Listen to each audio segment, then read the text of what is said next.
역대 10장은 솔로몬의 뒤를 이어서 왕위에 오른 르호보암에 대한 이야기입니다. 1절에 보면 르호보암이 세겜으로 갔는데 그 이유는 온 이스라엘이 그를 왕으로 삼고자 함이었다라고 기록하고 있습니다. 즉 왕위 즉위식을 세겜에서 하려 했다는 것이죠. 좀 이상하지 않습니까? 왕궁과 성전이 있는 수도 예루살렘이 아니라 왜 세겜이었을까요? 그의 아버지 솔로몬의 경우는 예루살렘 기온셈에서 왕위 즉위식을 했는데 왜 르호보암은 예루살렘이 아니라 세겜에서 왕위 즉위식을 하려 했을까요? 세겜은 가나안 땅에서 중요한 도시였고 무엇보다 북쪽 지파들의 중심지였습니다.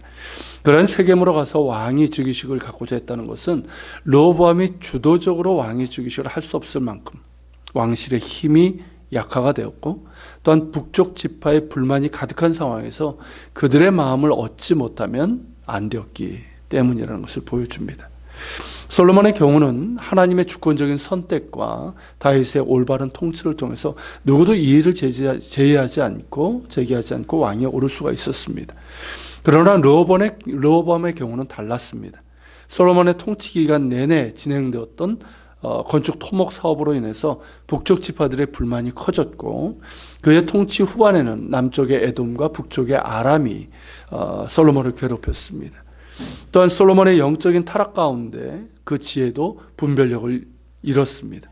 그러다 보니 왕실의 권위는 약해졌고 그의 뒤를 이은 르호보암이 강력하게 왕위 계승을 추진할 만한 힘이 없었던 것이죠. 그러니 세겜으로 가서 북쪽 지파들의 동의를 얻고자 했던 것입니다. 동시에 세겜에서의 총회는 르호보암과 북쪽 지파들 간의 협상 자리이기도 했습니다.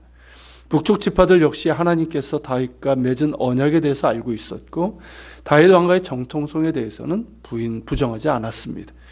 그런 까닭에 르호보암의 왕위 계승을 반대할 명분은 없습니다. 다만 그의 아버지 솔로몬이 했던 것처럼 북쪽 지파에 대한 차별 정책을 이어받아서는 안 된다는 것이죠.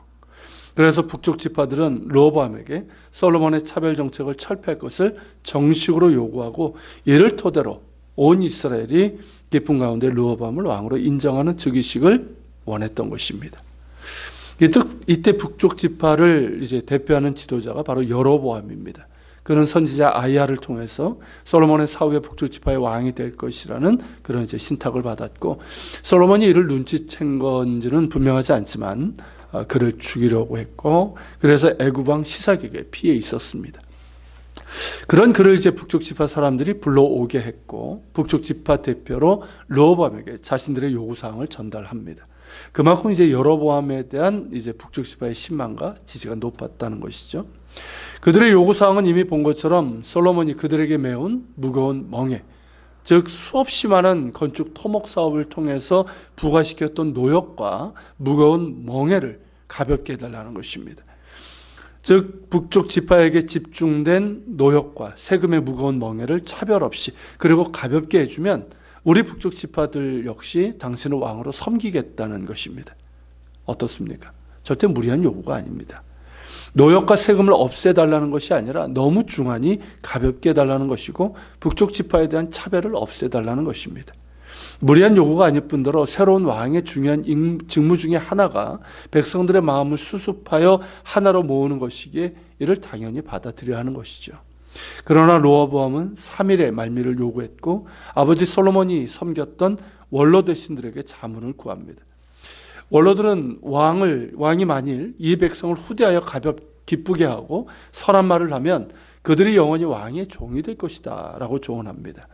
그들의 요구를 들어주라는 현명한 조언이죠. 원로들 역시 지금의 문제가 무엇이고 그 문제를 해결할 방안이 무엇인지를 알고 있었습니다. 그러나 르호보암은 원로들의 말을 따르지 않습니다. 오히려 자신과 어려서부터 함께 자란 젊은 사람들의 의견을 따르게 되죠. 그들의 말은 백성들의 요구를 들어줘서는 안 된다는 겁니다. 오히려 부왕보다 더 강하고 무겁게 멍에를 메워서 왕실의 지엄함을 보이고 강력한 힘으로 백성들을 다스려야 된다는 겁니다. 왕의 힘과 권위는 백성들을 후대해서 그렇게 해서 나오는 것이 아니라 힘으로 제압하고 누를 때 주어지는 것이라는 그런 주장입니다. 참으로 어리석은 말인데 르호보암은 이들의 주장에 따라 내 아버지보다 너희에게 멍에를 더욱더 무겁게 할 것이고 내 아버지는 채찍으로 너희를 징계하였으나 나는 전갈 채찍으로 너희를 징계하겠다는 참 어리석고도 참담한 말로 응합니다.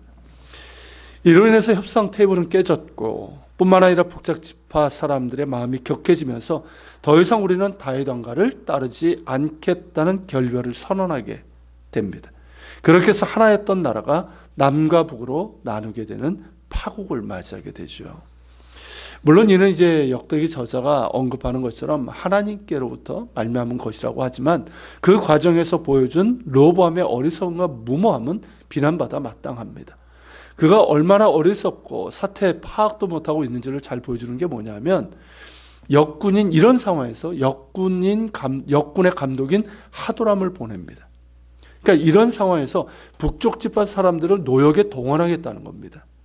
자, 이를 북쪽 지파 사람들이 받아들였을까요? 이미 감정이 격해진 이들은 하도람을 돌로 쳐 죽입니다. 그제서야 이제 르호보암은 급히 술에 올라 예루살렘으로 도망갑니다. 그런 후에 북쪽 지파는 애굽에서 돌아온 여로보암을 그들의 왕으로 삼았고 오직 유다 지파만이 다윗의 집을 따르는 가운데 르호보암을 그들의 왕으로 이제 삼게 되죠. 그러니까 르호보암은 유다 지파의 왕으로 전락하고 맙니다. 그리고 북쪽은 이스라엘이라는 이름으로 왕조가 시작되지만 그들 역시 반쪽 왕조가 되고 맙니다. 이로써 이제 이스라엘은 통일 왕국 시대가 막을 내리고 남유다 북이스라엘의 분열 왕국의 시대가 시작되는 거죠. 이때가 주전 930년이었습니다. 교만과 무지는 화를 자초하고 분열을 만듭니다. 르호보암은 지금 나라의 상황이 어떠하며 백성들의 마음이 어떠한지에 대해서 무지했습니다. 아니 들었어도 관심이 없었고 귀담아 듣지 않았습니다. 자신이 왕이라는, 그래서 누구든 자신의 명령을 따라야 한다는 교만이 있었습니다. 하나님께서 왕들에게 요구하신 게 뭡니까? 이스라엘은 다른 나라하고 틀리잖아요. 하나님의 백성입니다. 그렇기 때문에 그들을 겸손히 지혜롭게 잘 다스리라는 것이었습니다. 그래서 원로들은 백성들을 후대하면서 그들의 요구사항을 너그럽게 듣고 선한 말로 응할 것을 조언했지만 르호보암은 자신의 자리에 취해서 교만하여 듣지 않았습니다. 교만한 자들의 특징은 듣지 않는다는 것입니다. 자기의 귀에 좋은 말들, 그러니까 아첨하는 말들이죠. 자기의 귀에 좋은 말만 들을 뿐입니다. 듣지 않으니까 어떻습니까? 무지할 수밖에 없고 무엇을 어떻게 할지 모르는 무능과 어리석음에 빠지고 마는 것입니다. 잠언 16장 18절은 교만은 패망의 선봉이요 거만한 마음은 넘어짐의 앞잡이라고 말씀하고 있습니다. 딱 그 말씀대로 된 것이죠. 겸손해야 됩니다. 겸손할 때 들립니다. 겸손할 때 무엇을 해야 할지가 보입니다. 겸손할 때 사람들의 말이 들리고 무엇보다 하나님께서 원하시는 뜻이 무엇인지가 보입니다. 그러기에 지도자에게 가장 필요한 덕목은 겸손이고 듣는 마음입니다.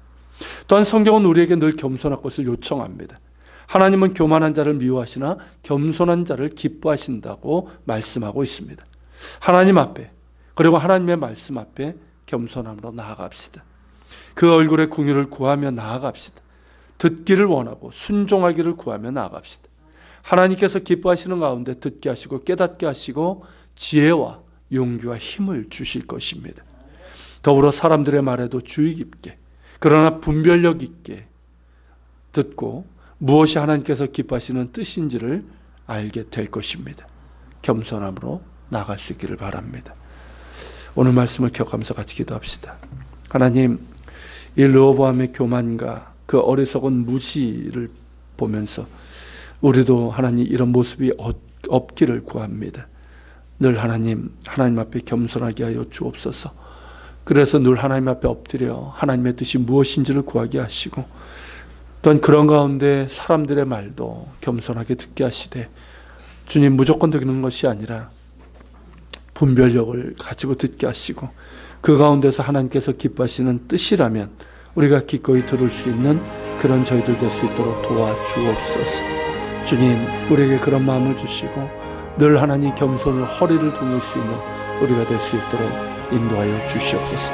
우리 같이 기도하며 주님 앞에 나아갑시다.